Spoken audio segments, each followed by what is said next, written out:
Bonjour à tous. À la fin des guerres d'indépendance, les frontières des nouveaux États, l'organisation constitutionnelle, la faiblesse démographique et économique des nouvelles structures légales posaient d'épineux problèmes. Les nations n'avaient jamais existé dans les Amériques et les nouveaux États devaient définir quels seraient les mythes fondateurs de l'identité nationale. Quelles seraient les limites de chaque État? Quelles seraient les nouvelles institutions? Et quels devraient être les processus de décision politique? Dans un premier temps, les États ont dû définir leurs frontières. Plusieurs projets se sont affrontés.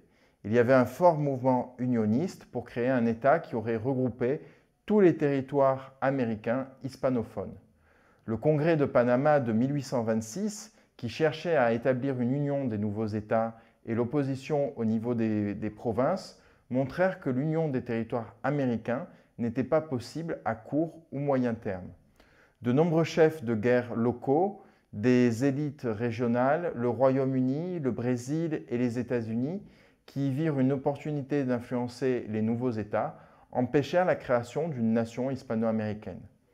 La faiblesse des nouveaux États et la difficulté de tracer des frontières claires ont entraîné de nombreux conflits internes. On ne peut citer ici tous les conflits territoriaux survenus du fait des découpages frontaliers, mais il est possible de donner quelques exemples comme la guerre rio-platense brésilienne entre 1825 et 1828, la guerre Gran Colombo péruvienne en 1828, la guerre del Cauca entre l'Équateur et Nueva Granada en 1832, la guerre de Tarija entre la Confédération argentine et la Confédération Pérou-bolivienne, l'indépendance du Texas entre 1835 et 1836, la guerre des États-Unis contre le Mexique entre 1846 et 1848, la guerre de la Confédération argentine contre l'État de Buenos Aires entre 1852 et 1862, et la guerre de la Triple Alliance entre 1864 et 1870, et de nombreux autres conflits jusqu'à la guerre du Chaco entre 1932 et 1935. Ces conflits n'ont pas été plus violents ni plus nombreux que les guerres qui ont secoué l'Europe, comme celle de 1870 entre la France et l'Allemagne, ou la Première Guerre mondiale, mais ces conflits ont contribué à affaiblir les États et les endetter davantage. Les dettes étaient un autre facteur de division, puisque les États dépendaient des barrières douanières pour les payer, étant donné qu'elles étaient leur seule source de revenus.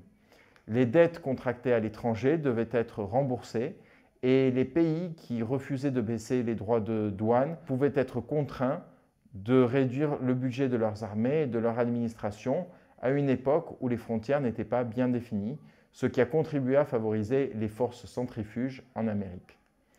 Sur le plan économique, l'instabilité, la rupture des anciennes routes commerciales avec l'Espagne et la concurrence étrangère amenèrent à une économie moribonde sans pour autant être catastrophique.